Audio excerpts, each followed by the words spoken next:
Hey guys, this is Eric with Oto Audio Visual, and today I just wanted to show you a little bit of the layout of the Allen Heath Qu32 mixer. So I'm going to start right here with channel 1 and discuss the fader channels. So obviously I have channel 1, just a fader, normal like you would have on any analog mixer or digital mixer these days. But I've got my channel 1, my fader up and down. And I have that bank. They're set up in banks of 8 faders, so 1 through 8, 9 through 16, and so on. And then I have up here, I have where this is selected on my channel layer right here. I have another layer I can switch to that gives me certain things that are up on this top row. So my stereo channels, my effects returns, goes through my groups, my group sense, and my effects sense, and my mixes, which we're using for monitor mixes in general.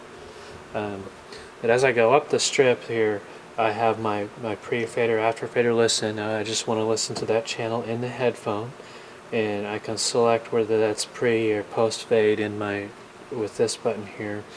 Then I have my mute function. It's just a mute function like anything else. So as I go along moving the board, I have a place right here to place my iPad, because I do have an app that I can also connect with this unit control. But you have a place for that to sit when I'm not using it. I can just slide it there. I have my preamp function. When I'm selected on a channel, it will allow me to adjust the gain here with that, and I can adjust my parametric EQs for whichever item I'm selected on, because for each channel has a parametric EQ. So I've got a low frequency. This is the gain for that, whether that turns it up or turns it down. The frequency selection, so I can select what frequency that is, and then how wide or narrow I want that to be. So I turn that or do that. So the low, I have the low mid, I have the high mid, and the high frequency. So I have that, and then you can turn it on or off, depending on what you want to do. Then you also have the gate function, so I can set up a gate and also a compressor for each channel. I have my pan left and right, and then this I have the graphic EQ fader flip button. Whether I'm selected on a mix such as left and right, I can select it, and then I have all of my graphic functions set right here that I can switch to right here, so I can see what I'm doing there, and it makes it very easy to do. So whether that's on one of the mixes or on the left and right, I can select that. Then we're going to move over to my touchscreen. My touchscreen service is a really nice touchscreen that I have all of my buttons right here, my hard buttons. I have a setup button, so I can go into here, and you should see I have custom layer select. So I can select a custom layer, which I didn't show you that, but that's back on the other thing. And I can set, hey, on channel 1 in custom layer, I want it to actually be channel 18 and stereo 2. And what that allows me to do is, so channel 18 is a microphone and stereo 2 is a music or CD player. And I can set up that custom layer, and someone who doesn't know what they're doing can just have access to those two faders only. And so you can set up scenarios like that, and we're not using anything else in this situation.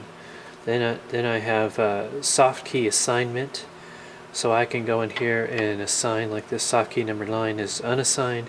I can make that be a channel mute, a mute group, the tap delay, recall the scene, lots of different things that I can do with that, and I'll show you where those are located here in a moment. But so that's my custom layer, my soft key. I have my network function assignment, MIDI. I have certain preferences that I can do. I have audio, so I can go to my talkback and I say, hey, I want to do a talkback mic that I have plugged into the back of the console to mix 1. Okay, now we're talking back just to mix 1. So there's lots of functionality. I can set my pre and after fader listen settings here, different things like that. Now I can go up the hard button and switch what I'm doing on my touch screen to scenes. So I can go to scenes, and this is where I select, I have up to 7 scenes that I can save in here, and I can select, like in this instance, main service Sunday night, Wednesday night, and just set those, and however I want to do, it's going to remember those. So I can recall, hey, do you want to recall that scene? Yes, I do. So it just has that safety just in case you accidentally hit that button. We're not going to switch that right now. But if you wanted to set up a new scene, you would go here and hit the store button, name that, and that's what you do for that. You know, you've got some other filters and stuff you can access. Then the next hard button up is my effects. So this is really cool. I can look at my effects, and the first one is currently set on a bright hall bright, and I can select the settings for that and control those. So like if I select those, I can make that adjustment with this knob right here, and then for this second one, these are built into the unit. I have another reverb built into it, a Hall 480, and I can select certain settings about that, the decay time and such. And I have a tap delay and another doubler unit, automatic doubling setup. So there's lots of different functions, and you can change what those are by going into the library. So say I have a library here, and I can select, do I want a reverb, a modulator, a gated verb? You know, do I want what type of effect do I want to use? I can even kind of set up custom settings with a user when I save that. So we're going to close that back out and move on to the next one up. I have my home button. My home button allows me to go into different sections, so I can say, well, these are all my mute groups. I want to lock down the surface. I can do user things and select a certain user. Like I'm on admin, I can set up certain users and require passwords for them to log in. I can see my meters, so that when I'm this is a meter, and I see what the level of each source coming in to the mixer is right here on my meters. Also has a real-time analyzer, so you can see the frequencies that are going on. So that can be very useful. It has 20 to 20,000 on my meter there. And then I have Q drive. Q drive is where I do recordings, and I can do recordings in stereo or multi-track. And you know, stereo or multi-track, and I can select which channels that I want to do on multi-track recording right there.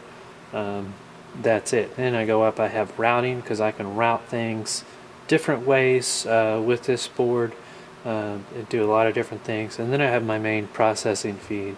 So if I'm in this mode right here, I can select you know, a channel. So this is a wireless mic number 1. And I can have all options, so all this stuff I can set up a gate for that. I have a EQ, compressor settings that I can do, and those I can adjust with those knobs that I showed you previously, or I can tap on each one of those and control those ratios and stuff with this knob here, depending on which one I have selected. That's pretty it. If I selected my house mix, my left and right, I also have a parametric EQ and a graphic EQ, as well as a compressor that I can use for my house mix, and also all my other mixes, like my monitor mixes and such that I have for that. That's the basic functionality of that. I'm moving over. I have my main channel, my main fader. This is my left and right that I'm selected on. I have a pre-fader, after fader listen. I'm selected there. I have a mute for that, just like I do all the other channels. Down here are my mix channels and my effects, so I can select those effects and my groups and all of my different mixes that I want to use here. Moving up from there, I have soft keys. Now, soft keys is a really cool feature that you can use. They're 100% assignable to what I want to do. So I can hit a soft key that just mutes everything. Or I can make one of this soft key be one of my recalled scenes, and it's gonna recall my scene. I can do, or I can make it be a mute group. So I say, hey, soft key number 10. It's not assigned anything. That's why it's not lighting up.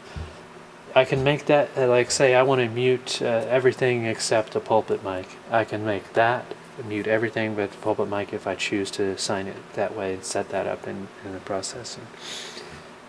Then moving up here, I just have my headphone that I can I have a volume for that, and what I'm listening to here. I have my meters here, my left and right signal meters, so I can always see those even if I don't have selected on the screen.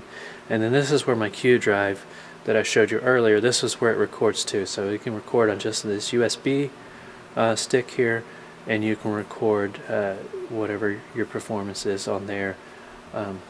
That's pretty much it, the basics for this console. So if you guys have any other questions or would like to see one in person, give us a call at Auto Audio Visual. Thank you.